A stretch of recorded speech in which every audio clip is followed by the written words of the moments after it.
क्या नाम नाम है आपका? मेरा नाम शफ़ीउल्लाह है। क्या हुआ था आपके भाई के साथ? मेरे भाई का एक्सीडेंट हुआ था। वो जो है सुल्तानपुर में, तो वहाँ जो है सुल्तानपुर से वहाँ से लोग भेजे हुए थे, तो हालत बहुत क्रिटिकल थी, इसलिए हम वहाँ पे दुर्गा सिटी हॉस्पिटल में थे। तो वहाँ पर हम उनको भर्ती कराए थे। वो पहले ही कागज़ पे हमको लिखवा लिए कि घटना आपके क्या पास। तारीख की है ये?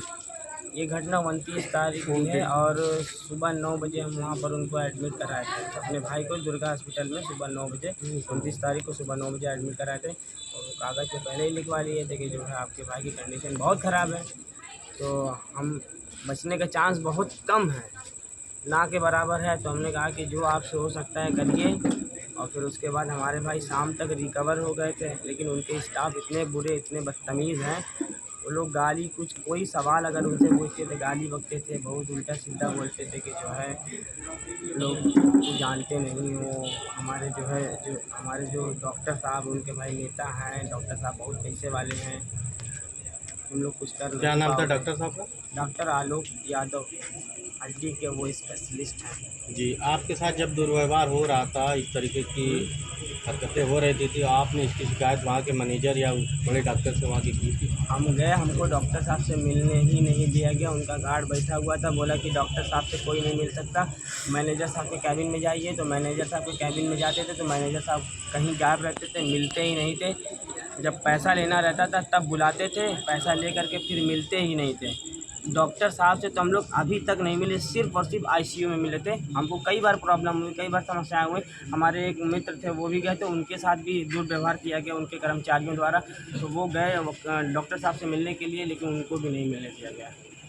और हम एक जूनियर अधिवक्ता हैं, हम उनसे ये बात कहें कि जो है हम जूनियर अधिवक्ता हैं, तो थोड़ा सा हमारा ख्याल कह रहे हैं कि जो है तुम्हारे जैसे जैसे अधिवक्ता को बहुत देखा गया है, ये लोग कुछ नहीं हो, ये लोग जो है पैसे वाले हैं और जो है उसमें हैं, पॉलिटिक्स में हैं, तो तुम हमारा कुछ नहीं कर सकते। और फिर उसके बाद उनके जो स्टाफ होते थे उनसे जब कभी कहते थे हम कि जो है बदतमीज़ी जब करते थे, कभी उनसे हम कुछ कहते थे कि इस तरीके से बात मत करा करिए, हम कोई सवाल अगर आकर हमको जवाब दिया कीजिए। जब उनसे सवाल पूछते थे तो उल्टी सीधी बातें बोलते थे और कहते थे कि बेटा तुम जानते नहीं हो हमको, हम डॉक्टर हैं, तुम्हारे भाई को कोई ऐसी सुई लगा देंगे तुमको पता भी नहीं चलेगा, तुम्हारे भाई एक्सपायर भी हो जाएंगे।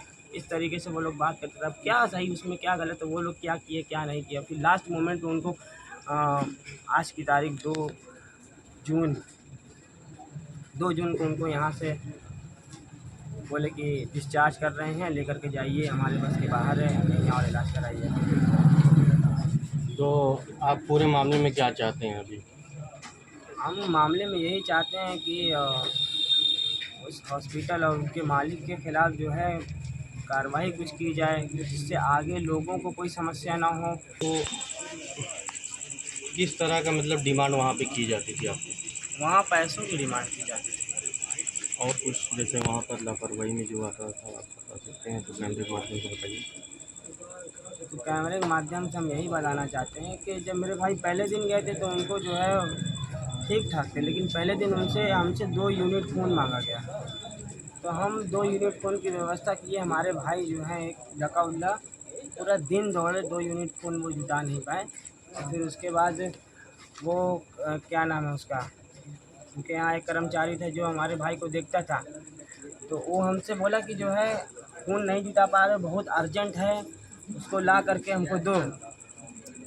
तब हमारे भाई बोले हमसे व्यवस्था नहीं हो पा रही, तो कह रहा है कि हम व्यवस्था कर सकते हैं। तो हम कहें कि आप क्या कर सकते हैं, कहें कि हम 1 यूनिट खून 20,000 रुपये का आपको दिला सकते हैं। तो हम कहें कि 20,000 रुपया तो इतना हमारे पास पैसा भी नहीं है, क्या करेंगे। तो कहें कि हम व्यवस्था कर लेंगे खून की, आप खाली 20,000 रुपया दे दीजिए। तो 2 यूनिट का हमने उनको 40,000 रुपया दिया। उनको मुँह लग गया, दूसरे दिन हमसे कह रहे हैं कि 3 यूनिट खून की ज़रूरत है। 3 यूनिट का पैसा दिया गया, तो फिर कह रहे हैं कि जो है अब 7 यूनिट की ज़रूरत है। अब इतना पैसा आदमी कहाँ से लेके आएगा, 7 यूनिट 20,000 पर यूनिट। 1,40,000। हाँ, और फिर उसके बाद तब हमारे एक मित्र ने हमारी सहायता की, वो कोई फाउंडेशन चलता है सिराज हिंद, उनसे हमारा संपर्क हुआ। उनके पास बहुत से डोनर रहते हैं, वो बेचारे हमको जो है 7 यूनिट ब्लड जो है उसी दिन मुहैया कराए। और वो हम ले कर के आए, उनको दिए, तो वो एकदम मतलब आश्चर्य में हो गए कि जो बंदा 2 यूनिट खून और ढूंढने में पूरा दिन पार कर दिया, नहीं ले पाया, तो वो 7 यूनिट खून एक झटके में कहाँ से लेकर के आ गया। तो अगले दिन ही वो हमसे 18 यूनिट खून की डिमांड करती है। अब बताइए, एक स्वस्थ शरीर में जो है 14 यूनिट खून होता है। मरीज जो हमारे भाई थे वो पहले से ही बता रहे थे कोमा में थे, इतना खून कहाँ जा रहा है, चढ़ा रहे हो कि पैसा ले करके चुरा रहे हो, क्या कर रहे हो, कैसे क्या पता। कोई सवाल उनसे पूछा जाता था बदतमीजी से बात करते थे, गाली बकते थे, उल्टी सीधी बातें कहते थे कि ज़्यादा ना बोलो, आप यहाँ से जा नहीं पाओगे, कुछ कर नहीं पाओगे, ऐसी ऐसी धमकियाँ दी जाती थी। क्या किया जाए। हॉस्पिटल में आप ही के साथ दुर्व्यवहार होता था या भी और भी जो मरीज हॉस्पिटल थे? में सारे लोगों के साथ लगभग ऐसा ही व्यवहार होता है। उनका कोई भी कर्मचारी अच्छा नहीं है, किसी का भी व्यवहार अच्छा नहीं है। अभी आप क्या चाहते हैं फिलहाल? हम यही चाहते हैं कि उनके ऊपर इंक्वायरी बैठाई जाए, पूछताछ की जाए, और जो है कि आगे से वो लोग अपने अंदर सुधार करें, जिससे लोगों को परेशानी ना हो। जिस तरीके से आज उनकी वजह से लगता है कि मेरा भाई इस दुनिया में नहीं रहा, मुझे तो लगता है कि उन्हीं की वजह से है। अब उनकी रिपोर्ट हम अगर किसी डॉक्टर को दिखाते हैं, जो इंजेक्शन, जो कुछ भी खून, इतना ब्लड उनको चढ़ाया गया है, उसे नोट किए हुए हैं, वो सारी चीज़ें हम किसी दूसरे डॉक्टर को दिखाएंगे तो वो हमको जानकारी देंगे कि सही किया गया कि गलत किया गया। ज़बरदस्ती खून और ब्लड चढ़ाना ये कहाँ से? जो नीड है उसको दीजिए ना। और बस पेशेंट है तुम्हारे पास तो हमको दिखाने के लिए बार बार लगाए जा रहे हो, ब्लड लगा रहे हो, सुई लगा रहे, 10-10 हज़ार, 20-20 हज़ार रुपये की दवा मंगा रहे हो, और सब एक साथ लगा रहे हो। मतलब बॉडी भी झेलना भी चाहिए ना। अब इतना बॉडी कैसे झेलेगी।